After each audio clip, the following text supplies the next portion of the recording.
Hello, welcome back to another book review.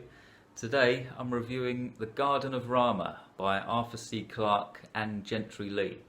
This book was co-written, although I think Gentry Lee wrote most of it.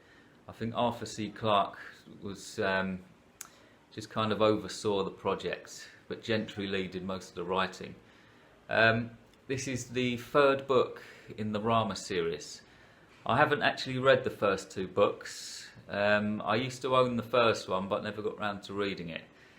But I was stuck for something to read a few weeks ago and I picked this up in a second-hand bookstore for about £2, so I thought I'd give it a go. I've got mixed feelings about this book. I wasn't actually going to do a review for it, but there are some good parts of the story.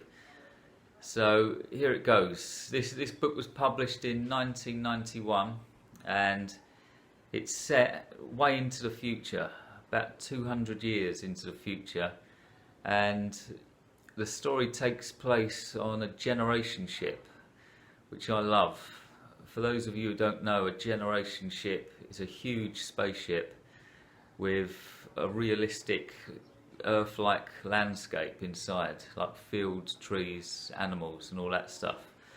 I love the concept of a generation ship, so that's basically why I read the story. The first quarter of the book, about the first 200 pages or so, it consists of diary entries from a woman named Nicole. Basically, there are 3 people who are trapped on this ship as it flies away from Earth. There's a woman called Nicole and 2 men, one called Michael and one called Richard. And the first part of the story is written in the form of diary entries from the woman's perspective as they try to survive on this strange ship. And it's got some funny aspects to it. The woman is in a relationship with Richard. Nicole and Richard are an item, and Michael is on his own. Now, the woman has 3 children with Richard, but halfway through the journey, which spans about 13 years, the woman decides that if she's going to continue the human race, she needs to have children with more than one man, because if her own children reproduce together, their offspring will have birth defects. So she gets together with her husband and they actually agree that she's going to have another 2 children with the other man, just to kind of mix up the gene pool a little bit. I found that quite amusing, and so she ends up with 5 children, 3 with one man and 2 with the other man. And then shortly after this, her husband wanders off into the ship, gets lost or gets depressed and just decides to leave, and then she ends up in a relationship with the other guy for a few years. And then after a few years her husband returns and then she gets back with him. So it's a strange book. She has kids with 2 different men and she jumps from one man to the other. So it's quite funny in some places. And then after 13 years they actually reach this other ship called the Node, which is depicted here. It's like a very large triangular shaped vessel with 3 pods on each corner, and there they speak to somebody called the Eagle. The Eagle is not a real person. He's like he represents the intelligence of the aliens who built the ship, and the Node basically contains loads of different life forms from all around the universe. These aliens want to collect the life forms around the universe to study them, and they're at the Node, and you learn all about the Node and what it looks like and all the research that goes on there. But then they're told that they have to return back to Earth, which I think is a bit of a weak point in the story, because they spent 13 years travelling away from Earth, and then they're told they have to go back to Earth to get more humans to come on the ship or whatever. That's a weak spot for me. But one part that I liked is it takes 19 years for them to go from the node back to Earth, and they actually go into hibernation during the journey. They sit in this big tank full of like a jelly-like liquid, and it takes 19 years to go back. But the aliens at the node make it clear that two members of their crew have to stay behind on the node, one male and one female, just in case anything happens to them on the return journey. And the aliens would then have to use the two remaining humans to carry on the human race so that they can continue to study it. So there's a big debate of who should stay behind, right? And obviously it has to be two people who can reproduce. Now, by this time, all the adults are very old. Michael is about 72 years old, Nicole is about 50 odd, and Richard is about 50 odd. And the children range between 13 years old and about 9 or 8. And they end up deciding that the two crew members who should stay behind at the node should be 72-year-old Michael and a 13-year-old girl. That's the pair who stay behind to potentially reproduce if anything happens to the rest of them. So it's quite daring. I quite like that part of the book because it's daring.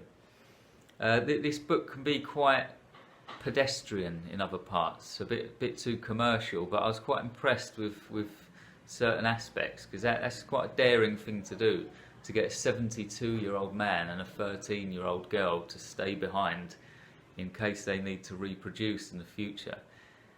Not a nice thought at all, but it's daring, so I quite respect it.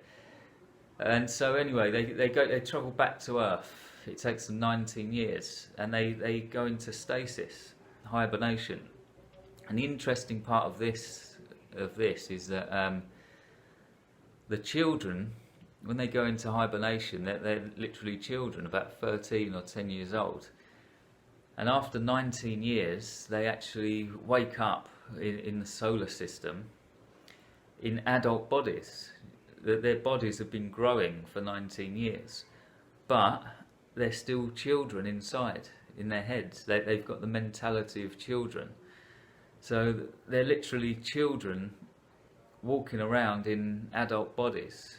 And I thought that part was quite cleverly thought out.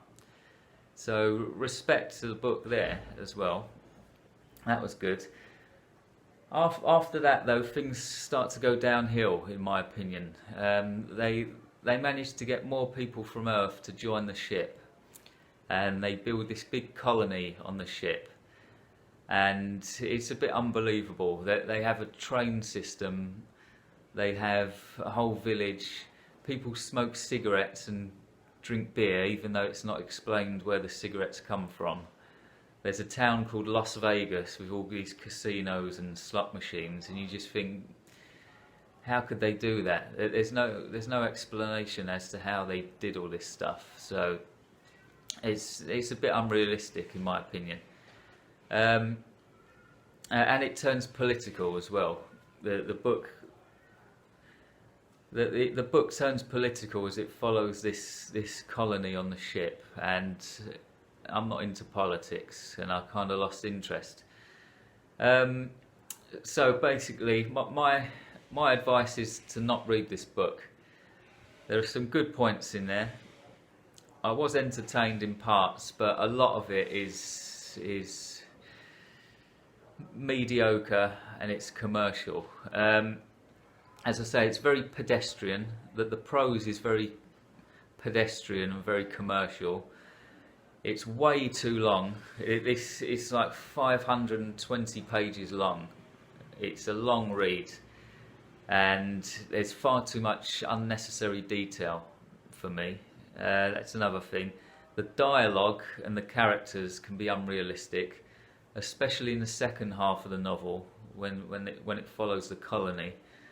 Unrealistic dialogue, and there are also parts of the story that seem to be there for absolutely no reason at all. For example, on the new colony, when everybody's on board, there's a disease that makes people's hearts rot away from the inside. And there's a big hoo-ha about that, about trying to save everyone.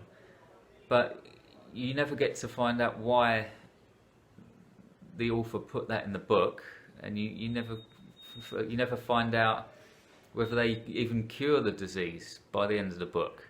So it's kind of pointless. And on top of that, you don't even really find out about the aliens who built the ship. So this is a negative review. I'm not going to give it a rating out of 5 stars or 10 stars. I'm just going to say, don't bother reading it. There are some good concepts in here, but don't waste your time. It's a long book, and it's not really worth your time. So, Garden of Rama, not a good review. Don't bother. Thanks for watching. I'll be back in another week or two with another review. Please subscribe to the channel and leave a comment. And in the meantime, head over to jamesflynn.org for more of my content. See you next time. Thank you.